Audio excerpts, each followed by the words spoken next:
Ayo, Kol. Kol, may hapon dra, Kol. Kanang gapangita ko sang ano kol ba saging nga ano kol ba sabaat ano kunon may ara ka de. Ay, sus, amo ginaang kuan ko. Kaya ara ko gani ka problema, gani ko kaya nagaralata na lang ang mga saging ko dire. Amo gani ka pangita, ko sa buyer may gani ka nagpalapit ka. Amo gani kay nami bilong agon ang ano ba ang saba. Ay, sus, nami, gikain na ako may ginamos pa. Oo, perti gidi eh. Kag tapos kaning do diri lang man abi ko kita nga daghan kay saging punuan ba mo nang nilakat ko diri kay gusto ko ginabi ng bag-o gid tapas. Ay, o gani, Areo.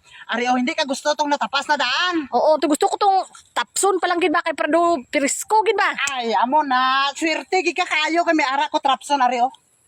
Then Areo? Oh, wala na kayo ni. naunsa man nga saging na kuyos pa man na sa imong itlog ko.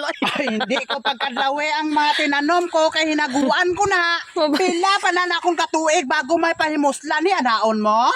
Magrespetuha man ang pagkatao ko. Nagkadlawan mo. Ano ni? Ano ba naman mo sila hindi saging? Unsa man ni saging na pira ka bilog laman na nanon man naitos.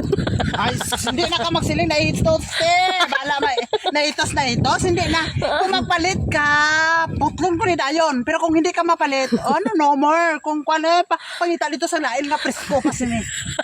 Kadlaw. Hindi ko magkadlaw eh. Hindi ka lawan ang istoryahan ko. Tim sa balakol. Wala na gid ba ni saging dakol, wala na gid mapunuan. Presko man ang ginapangita mo. Teka ito iban man nga ano Dracula. Ay nga kanang may aram punuan nga iban nga damo-damo mas na iyo kay natanaw bala na do. Daw nakaminos ka sa akon ba? Duluyos pa man na sa itlog Sige ko. na, ano man mapalit ka. Hindi kay kung hindi ka mapalit, mabayaan ko lang na daw. Laton ko iban buyer. May pakol gi ano mo na kol. Gitanok mo na kay kaon malabas pa ang itlog mo. Daw. Di ako ko lang di na baka saging mo. Gatinunto ta na kay buti.